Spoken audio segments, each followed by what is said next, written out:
telu loro siji buka Cak. Selamat pagi sahabat setia Winters, ketemu lagi dengan podcast 06. Kali ini kita akan membahas dengan tema pinjaman online legal maupun ilegal.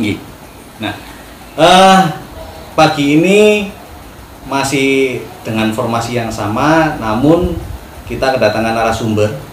Dia seorang advokat muda gitu. Advokat muda yang memiliki cukup banyak pengalaman di bidangnya gitu. Bukan alpukat ya. Bukan alpukat gitu. Soalnya kalau alpukat itu hijau.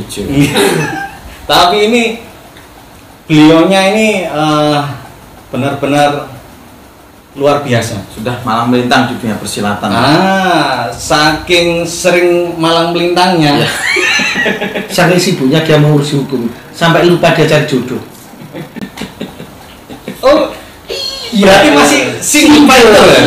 Itu tadi loh, karena sering di dunia persilatan ya, sering silat akhirnya masih single. Nah, Monggo diperkenalkan siapa namanya Mas? namanya saya Frans Irawan. Frans Irawan. Ya. Oke, Mas Frans SHMH. SHMH. Ya.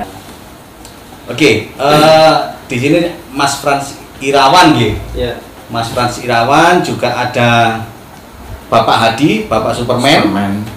Dan juga Cak Wawan. Cak Wawan kali ini agak nggak boleh pembantaian ya. Jangan, enggak boleh. Aku nggak ngerti apa maksudnya pinjaman online dia waktu ini.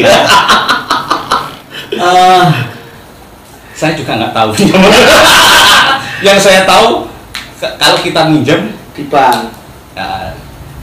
kita dapat sesuatu dari pinjaman itu kan, itu yang saya tahu. Tapi sekarang ini kan banyak sekali kasus-kasus yang terjadi, apalagi sempat sampai sekarang sih masih viral ya, kasus pinjaman online di mana banyak sekali terjadi teror terhadap nasabah. Nah, sahabat Winters, itu yang akan kita bahas mengenai hukumnya. Tapi kita langsung ke Mas Irwan dulu.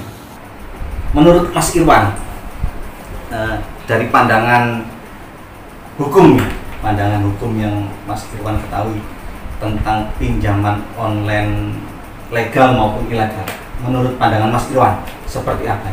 Kalau yang fintech lending ilegal itu dia yang terdaftar di OJK. Nah, yang terdaftar di OJK, kantor pelayanannya jelas dan dia dilarang untuk mengambil kontak maupun gambar posisi konsumen itu berada. Oh, dilarang ya? Tidak diizinkan ya? Tidak diizinkan oleh Kominfo. Oke, baik. Kalau dari saya langsung ke Cak Wawan aja. Cak Wawan ya. Menurut pandangan Cak Wawan, ada bedanya nggak antara pinjaman online legal dan ilegal? Pinjaman online legal dan ilegal. Ya pasti ada loh. Bedanya pasti ono sing sah, ono sing nggak sah. Itu kan jelas. Cuma permasalahannya kan di sini. Ketika ada tunggakan, gimana respon dari pinjaman online tersebut ketika menghadapi nasabahnya, gimana ada ancaman atau tidak, dan bengeknya lah. Kita ngomong ada pinjaman yang kita ngomong kayak biasanya kita pinjam ke bank lah misalnya. Kalau kita telat pastilah kita ditelepon. Pak kapan bayar, kan pasti gitu. Saya rasa kalau sebatas gitu sih masih wajar selama mereka belum menghack akun kita, mencari menghack semua nomor telepon masih bisa diterima. Masih diterima lah. Kalau itu kan mengingatkan kan wajar, mengingatkan ya. Dan kalau memang ya jadi yang saya itu sampai sekarang itu masih berpikir lagi itu sebenarnya kan pinjaman online itu selalu memberi persyaratan yang mudah. Misalnya pakai KTP aja bisa. Iya. Ya. Sebenarnya kan kalau memang itu mudah, kenapa kok nggak didatangi yang punya pinjaman kan KTP ya? Iya. Kalau memang tidak sesuai, itu kan risikonya dia. Kenapa dia mengasih pinjaman yang tanpa survei langsung di ACC? Hanya menggunakan KTP. KTP aja lu ya. Iya, betul. Sedangkan di Indonesia banyak loh KTP yang palsu. Berarti kan gini, kata Sebenarnya kalau pinjaman online kalau memang itu nunggak, kan dia punya ya berkas foto KTP yang lewat HP itu mungkin nggak pas apa itu dia datangnya aja tempatnya. Kalau kita ngomong nggak usah pakai ngancem lah, jangan pakai mengelak, pakai menyebarkan berita-berita yang nggak benar. Cukupnya datang ke rumahnya. Gimana? Kalau dia pakai alamat palsu ya risiko dia. Kenapa tidak melakukan survei dulu baru ngasih pinjaman? Kalau proses gitu dan akhirnya ini akan banyak dibantukan orang-orang yang tidak bertanggung jawab, misalnya pinjam nggak usah bayar. Ya. Setelah pinjam ke alamat palsu dia pergi. Ya. Ya itu ya jangan disalahkan kita yang pinjam juga, yang salah juga pinjaman online. Oh. Terus ya begini ya, saya sampaikan dari pemerintah. Kenapa? Ketika baru menjamur, ini sudah baru diberangus gitu loh. Kenapa kan dulu? Memang kan banyak itu. Ketika masih tumbuh sedikit, kenapa kita enggak Istilahnya dari awal nggak sampai menyebar kayak sedikit, gini, ya. sudah diberangus. Karena realitanya kasusnya ini banyak akhirnya berdiri kantor-kantor pinjaman online ilegal. Ya. Karena kemudahan tersebut loh, karena kemudahan dan mereka tidak ada perizinan. Apakah ada pengawasan tidak dalam pemerintah dalam setiap perusahaan mendirikan pinjaman-pinjaman online tersebut? Apakah tidak ada pengawasan? Ya sepertinya ada pengawasan, terus solusi kedepannya. Dan kalau kemarin kita mendengar Pak Mahfud MD kalau nggak salah ya bilang, ya oleh karena nggak harus dibayar, itu betul bagi saya gitu.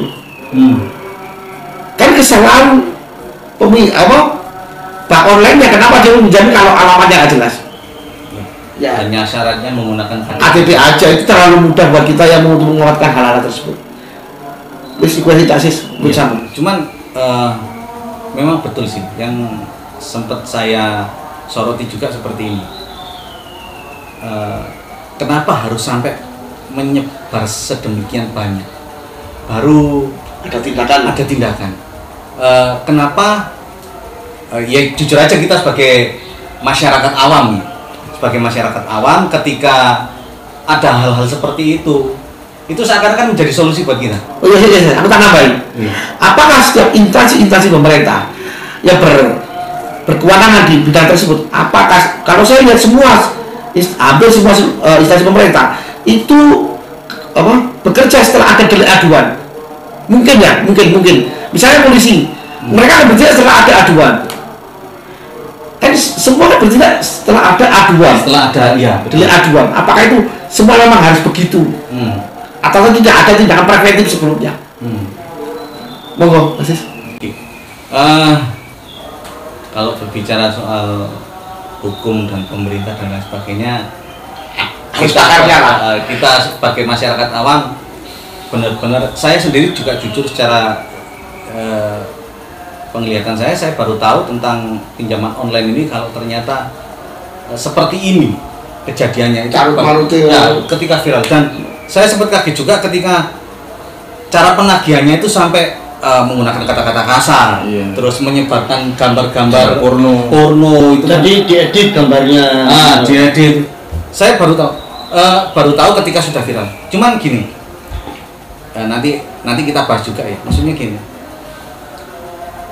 kadang kan pemilik uang itu ketika nagih mungkin di awalnya dengan cara baik, ya. Tapi ketika mungkin si peminjam ini ketika ditagih agak bulet dan semakin molor dan sepertinya seakan-akan tidak ada niatan untuk membayar, kadang si pemilik pinjaman ini juga jengkel. Apakah saking jengkelnya terus ketika dia melakukan seperti itu, ya memang salah sih ya, tapi apakah ada tindakan hukumnya juga untuk si peminjam ketika si peminjam tidak menyelesaikan tanggungannya, maksudnya kabur dari kewajiban untuk membayar? Ya, biar mereka tahu. Di sini kan ada pakar hukum juga, Mas Irwan. Nah, kalau menurut Mas Irwan, sebelum kita ke Bapak Superman, kalau menurut pandangan Mas Irwan, peminjam itu ketika dia minjem, ya, terus nggak kembalikan, dia nggak kembalikan, entah itu ada niatan nggak kembalikan atau memang nggak ada, uang untuk kembalikan, itu ada hukumnya nggak sih sebenarnya? Ya, kalau menurut saya ada akibat hukumnya gitu. Karena kan dari awal kan, makanya kan jika masyarakat untuk meminjam itu harus dihitung-hitung kemampuan untuk mengembalikan keuangan itu. Gitu. Jangan sampai dia kebutuhannya misalnya 1 juta, dia pinjamnya 5 juta kan gitu. Nah, dan harus juga kan masyarakat kan harus apa namanya survei dulu, apa ibaratnya tahu dulu informasi mengenai fintech, asal usul fintech itu gitu loh. Asal usul fintech itu dia pertama terdaftar enggak di OJK, dan bunganya itu enggak ngelebihi, enggak maksudnya dalam aturan yang diatur oleh OJK itu tadi kan gitu.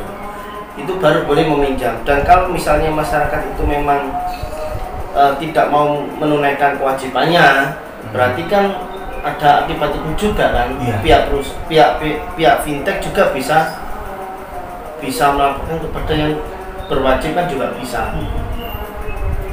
Bisa juga. Ini saya namanya.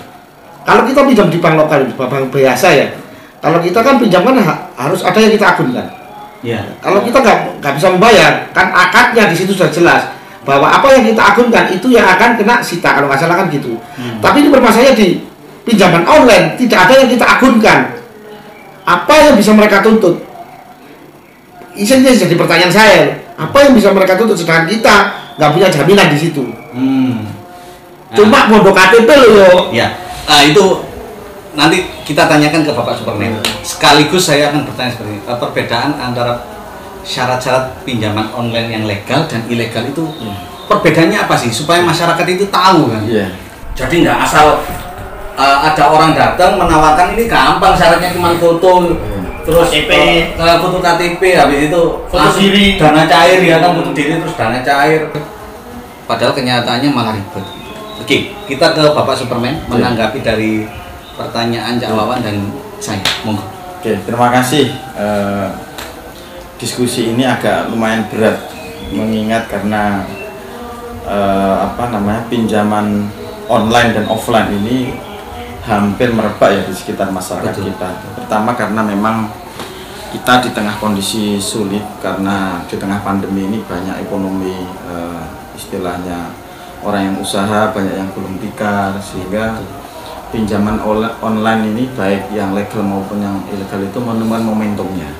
Jadi seperti apa ya, teori ekonomi demand and supply, ada penawaran, ada permintaan. Jadi ya kita harus tahu persis kondisi ini, dan ini sesuatu yang tidak bisa ditolak ya, satu ya, karena ada kondisi yang.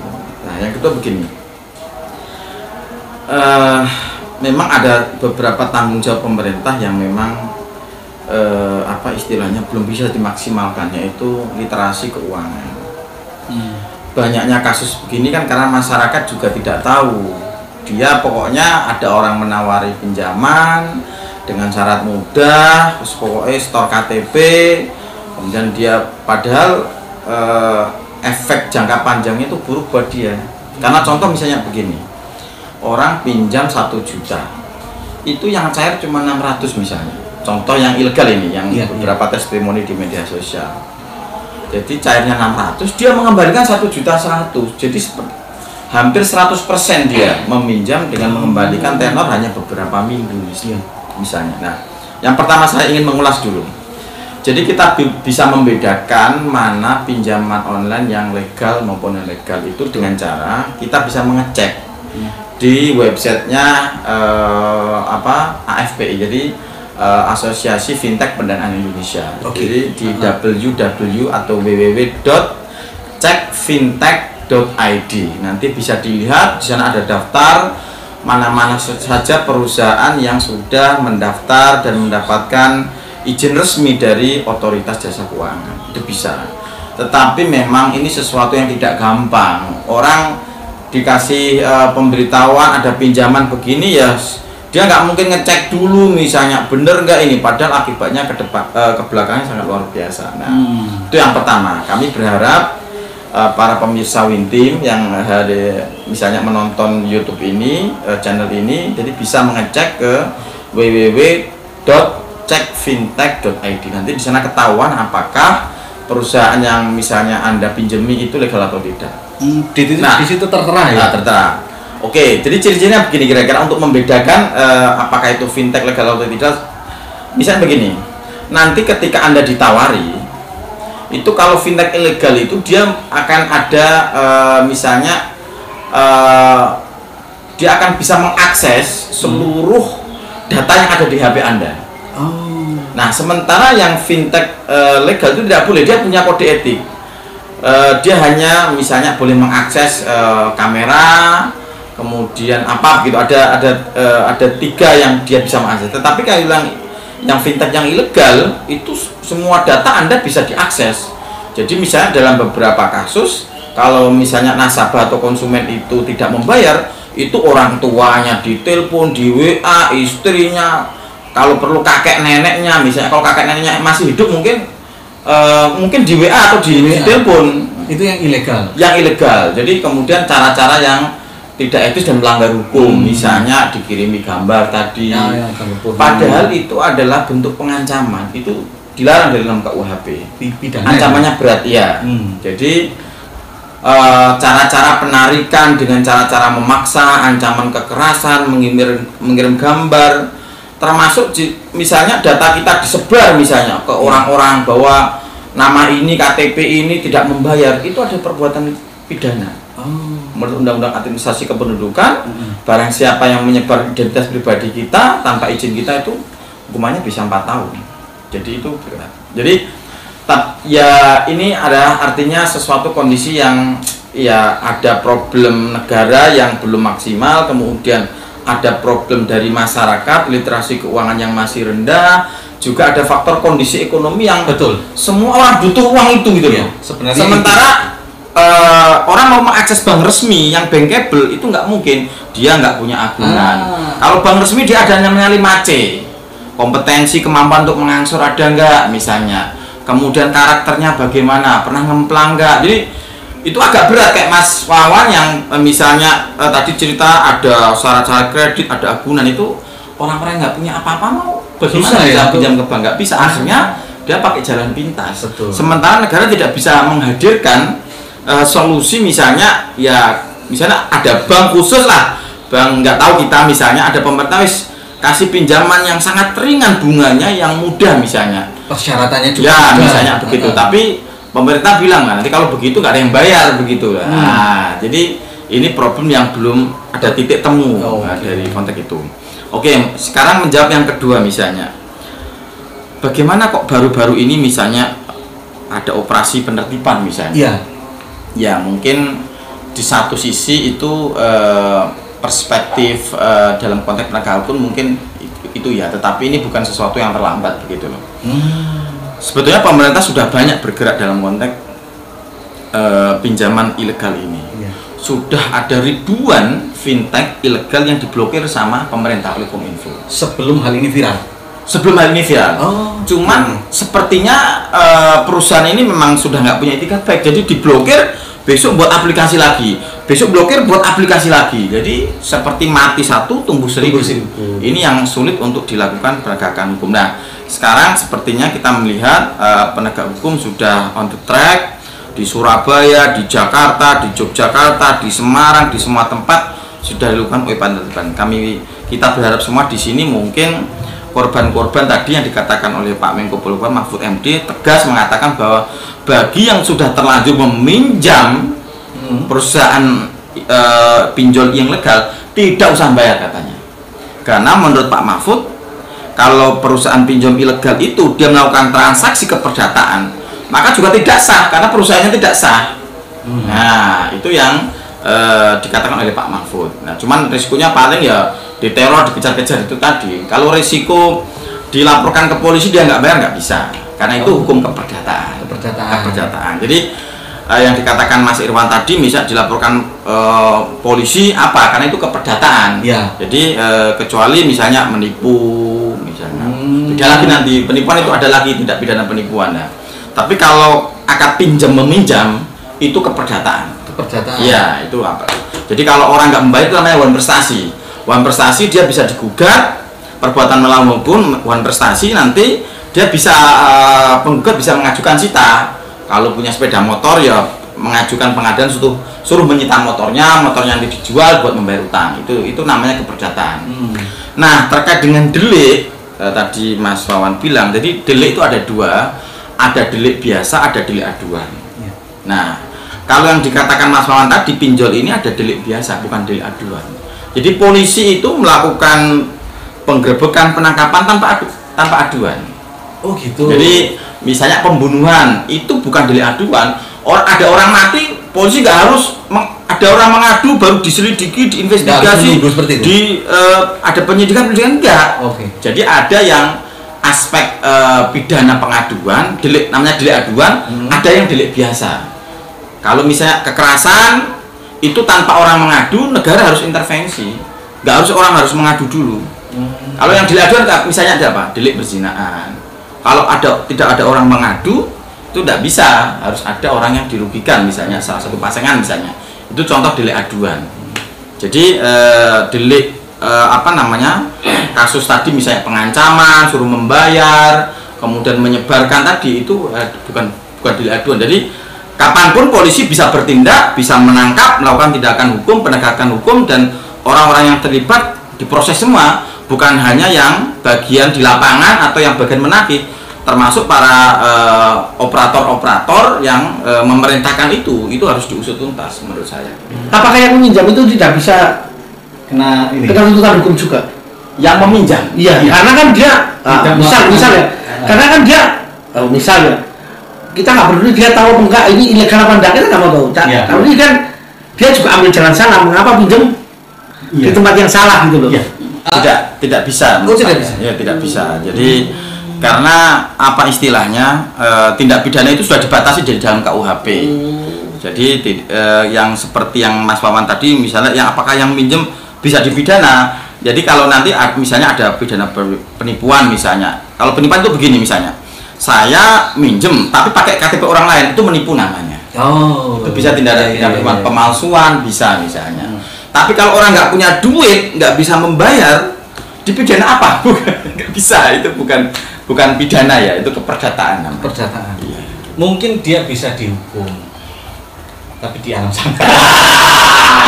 Karena kan sebenarnya manusia itu dididik ketika melakukan sesuatu harus bertanggung jawab, gitu kan? Kalau melakukan sesuatu nggak mau tanggung jawab, tinggal lari aja, malah jadi amburadul kan dunia ini, gitu kan? Tapi apa yang dijelaskan Mas Hadi tadi benar-benar sangat detail, gitu. Sangat jelas. Terima kasih banyak Mas Hadi. Semoga sahabat-sahabat setia Winters memahami hal ini, gitu kan, memahami kasus bahwa lebih baik berhati-hati ketika mendapatkan tawaran apapun, karena namanya nikmat membawa sengsara, bukan sengsara membawa nikmat. Nah itu nikmat yang sebentar, tetapi di depannya sengsara.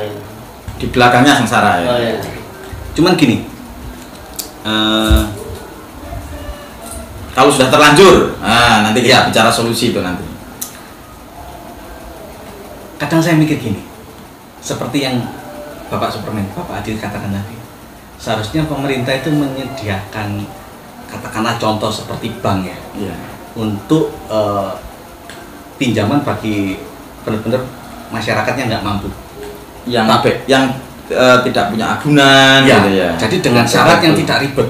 Kemarin ada, waktu tahun kemarin itu namanya kredit Supermi, itu Bank BRI. Jadi mereka yang belum pernah pinjam ke BRI atau pinjam dengan limit di bawah 10 juta, itu bisa pinjam ke BRI, tapi harus mengajukan dulu, dan itu limitnya hanya 10 juta.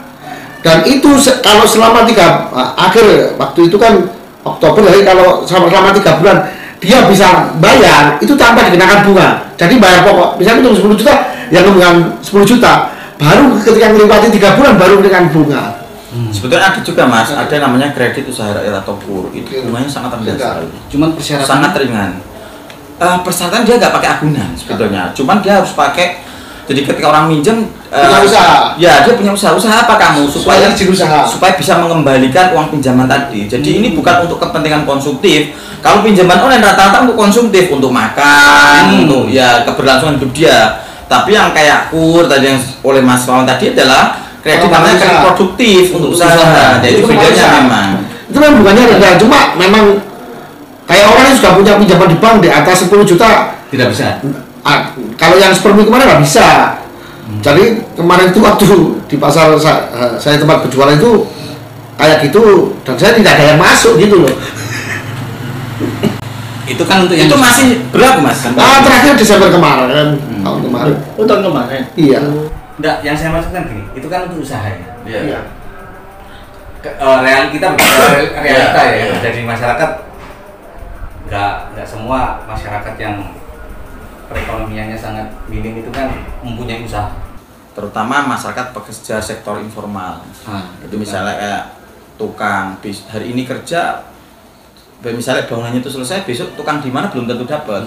Nah itu yang saya maksudkan itu dalam kita gini, pernah nggak ya, ini harapan saya sih ya, harapan saya kalau seandainya pemerintah memikirkan orang-orang seperti itu untuk bisa melakukan pinjaman lah, dalam artian gini, cuman istilahnya gini, jangan dimanjakan. Contoh, tidak mampunya seseorang itu pasti dia punya sesuatu. Nah, bisa jadi seperti apa sih barang yang bisa kamu Tetap ada agunannya. agunan apapun untuk melakukan pinjaman. Kan itu bisa istilahnya mengedukasi juga, jadi nggak gampang meminta gitu. Sudah, pemerintah sudah siapkan pegadaian. Ya, pegadaian itu orang bisa menggadaikan misalnya barang-barang elektronik. Bisa kan pegadaian? Nah, misalnya baju-baju yang bagus itu bisa. Nah, ini kan untuk konsumtif dan bunga yang rendah. Betul. Nah, ini kan nggak banyak juga yang sahabat-sahabat setiap Winters yang belum tahu kan. Itu penggadiannya di mana? Ya, Pegadaian resmi. Resmi, negara. Yang slogannya itu pegadaian mengatasi masalah tanpa masalah. yang sering dikatakan sama kelompok itu. Oke. Oh, berarti semua penggadaian. Ya. Pegadaian yang milik negara loh ya, bukan. Ya, namanya pegadaian resmi. Pegadaian. Kan ada sekarang koperasi menerima gade, bukan. tapi yang namanya perusahaan pegadaian. Yang ada simbolnya timbangan. Nah, ini monggo Bapak Superman atau Cak Wawan, Bapak Superman aja, monggo diinformasikan ke sahabat-sahabat setia Winters supaya sahabat-sahabat setia itu tahu contoh apa saja yang bisa digadaikan. Iya kan? Terus kalau sekarang saya kurang tahu karena lama tidak pernah mengakses. Dulu-dulunya sering Mungkin saya mungkin sama aja. Dulu sering barang elektronik, misalnya emas, kita lagi butuh uang, kita gadekan begitu untuk beberapa hari, beberapa minggu untuk menanggung ekonomi, kemudian kalau sudah ada rezeki kita balikin gitu. Bunga sangat rendah dan kecil. Sedangkan kalau kita jatuh tempo cukup bayar bunganya aja kan nggak apa-apa. Itu hitungannya menit. Begitu kita barang gadekan saat misalnya langsung duit langsung cair. Cair langsung. Sekian menit. Enggak hitungan jam. Tanpa proses yang susah ya? Tanpa proses yang susah. Enggak ada survei, enggak ada. Enggak ada survei. Enggak ada survei. Tinggal kita datang ke lokasi. Ya, bawa barangnya itu, bilang nanti sama pegadaian ditaksir. Misalnya aku butuh duit 100, tapi ini barang elektroniknya kira-kira bisanya hanya 50.000, langsung dapat nanti 50.000 tanda tangan begitu. Mungkin kalau seandainya bisa ya, mungkin kedepannya kita perlu untuk mengundang. Bisa sebetulnya Mas. Jadi pegadaian itu membuka agen-agen. Jadi silakan misalnya kita jenengan siapa saja menjadi agen pegadaian bisa membuka di sini. Jadi nanti oleh pegadaian nanti ada sharing modal dari pegadaian, nanti mungkin Anda dapat bantuan, terus kemudian orang menggadaikan barang di Anda, nanti ada bunganya nanti sharing dengan pegadaian. Itu bisa agen pegadaian. Bisa. Jadi nggak harus buka kantor pegadaian yang besar yang ada pegawainya. Jadi bisa buka kerjasama dengan PT Pegadaian sebagai agen pegadaian itu bisa. Cuman pegadaian yang resmi. Ya, itu pegadaian resmi. Anda melakukan kerjasama agen. Kayak PT Pos itu juga buka agen, misalnya Anda buka di rumah PT Pos untuk ngantar surat bisa. Kayak pegadaian, Anda jadi agen pegadaian, buka nanti menerima pegadaian. Nah, nanti Anda di situ sudah ada sistem komputerisasi yang yang baku, hitungan bunga, hitungan apa, bagi hasilnya udah lengkap di sana. Yang seperti dikatakan Cak Wawan tadi, yang ada logonya apa, timbangan itu? Iya, ya Pegadaian resmi. Oh, Bukan yang koperasi itu ya. Sekarang sudah banyak koperasi apapun pinjaman, menerima gade udah di mana-mana. Menerima gade laptop HP itu udah bukan milik negara itu, Bukan, ya. Oh, itu lain lagi. Bukan itu lainnya, swasta itu. Nah, mungkin kedepannya kita nggak tahu, mungkin kita bisa undang lah orang-orang yang mengetahui tentang cara kerja Pegadaian resmi. Terus seperti yang Bapak Superman katakan tadi, cara untuk misalnya mau bekerja sama, gitu. Bisa. Pokoknya mengatasi masalah tanpa masalah. Itu slogannya keluar itu. Oke, sebelum kita closing ya, sebelum kita tutup, mungkin ada statement atau pesan-pesan kepada sahabat setia Win Team tentang, ya kita nggak usah berbicara yang luas dulu ya tentang pinjaman online ini. Mungkin ada saran atau masukan atau pesan atau apapun. Monggo dimulai dari pakar hukum dulu. Pakar hukum, advokat muda nih ya. Advokat muda. Jomblo.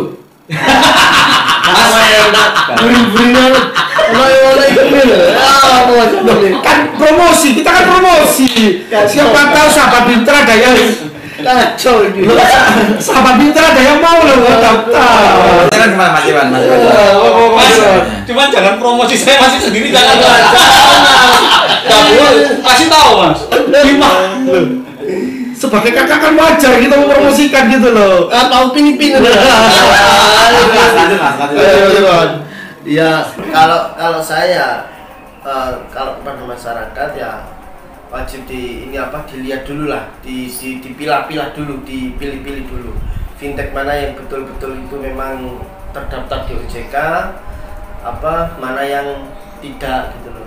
Dan kalau memang kebutuhannya hanya meminjam untuk konsumtif, misalnya nominalnya 500 ya pinjam 500, jangan kebutuhannya 500 dia pinjam 1,5 kan gitu kan. Sudah melebihi batas kan. Dan harus dihitung-hitung juga untuk mengembalikan pinjaman itu gitu loh. Dan kalau untuk pemerintah ya itu yang dibilang Pak Adi tadi, pemerintah harus memberikan wadah yang khusus untuk pinjaman buat masyarakat yang memang membutuhkan, yang ibaratnya bunganya yang rendah, syaratnya tidak ribet, tanpa anggunan apapun gitu. Harus tanpa anggunan apapun gitu.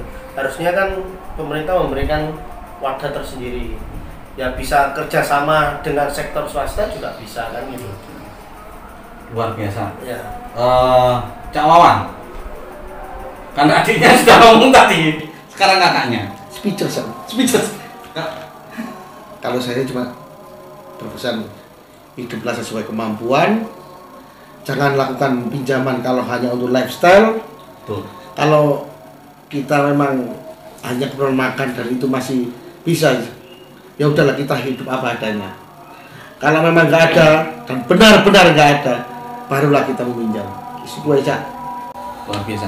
Dari Bapak Superman, saya ini solusi aja gini, bagi teman-teman yang kebetulan menonton channel ini, yang kebetulan punya pinjaman yang legal loh ya. Saya nggak mau bicara ilegal, nanti kalau bicara ilegal kita ketemu sendiri, konsultasi sendiri. Ini yang legal aja. Misalnya kalau Anda sudah kadung meminjam dan Anda hari ini misalnya kesulitan untuk mengangsur, Anda bisa mengajukan rescheduling. Anda sampaikan resmi ke PT pinjolnya itu, kemudian ditembuskan OJK. Jadi minta penundaan misalnya supaya yang cicilan tinggal 3 bulan nanti bisa Anda cicil selama 6 bulan atau selama 1 tahun misalnya. Anda tawarkan 1 bulan kuatnya berapa misalnya. Kemudian kalau misalnya pemirsa Winteam yang belum tahu caranya membuat surat, silakan datang ke markas Winteam. Saya pribadi dan teman-teman nanti siap membuatkan contoh bagaimana cara mengajukan rescheduling atau penjadwalan ulang terkait dengan pembayaran itu. Jadi itu salah satu yang oleh OJK dengan AFPI sudah diakomodasi. Jadi kalau merasa berat nanti tetap KFPI juga ada mekanisme, nggak langsung misalnya di ACC juga tidak misalnya, bener nggak misalnya nanti bisa ditanyai, diwawancari atau dilakukan cek silang begitu. Tapi secara umum sudah banyak restrukturisasi atau pendanaan ulang yang disetujui oleh pinjol dengan tembusan dengan OJK. Soalnya takut aja. Silakan. Kalau main kumulus apa rescheduling apa Penjadwalan ulang. penjadwalan hutang ulang itu apakah dikenakan masih dikenakan bunga yang kemarin tidak kita bayar akan jadi berbunga lagi. Itu bedanya. Jadi kalau di rescheduling itu nanti kita di surat kita mintakan bahwa selama saya meminta penundaan itu jangan ada denda bunga, denda apa, nanti di surat itu disampaikan. Nanti oleh bank itu biasanya ada titik temunya. Misalnya ya jangan setahun lah, 6 bulan lah, kami juga ini misalnya. Kemudian beberapa hal nanti mungkin ada opsi yang kemudian disetujui, ada yang tidak gitu loh. Jadi ini tidak bisa saya jawab misalnya pasti disetujui, pasti tidak.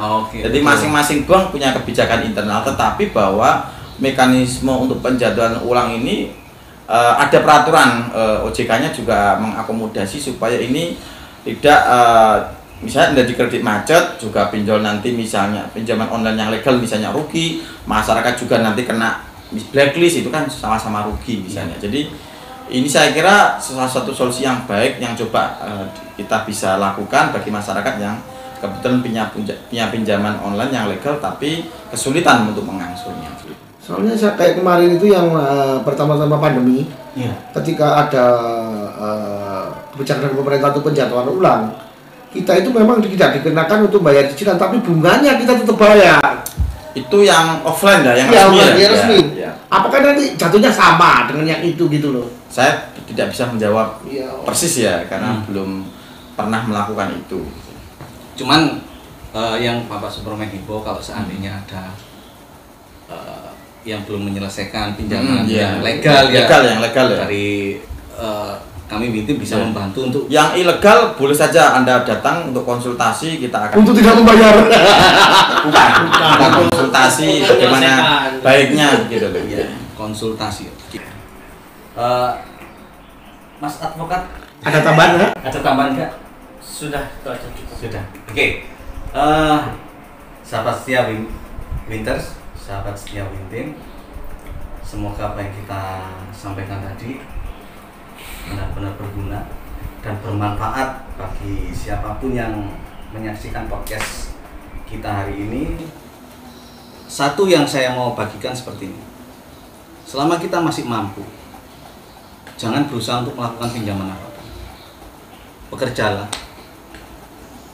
Carilah rezekimu dengan kekuatanmu. Dan jangan pernah libatkan dirimu terhadap masalah apapun. Karena apa? Hidup ini sebenarnya indah. Hidup ini adalah anugerah. Syukurilah apa yang sudah kamu punya dan jangan pernah mengeluh dalam hidupmu. Terima kasih sudah menyaksikan podcast kita siang hari ini. Salam Winters.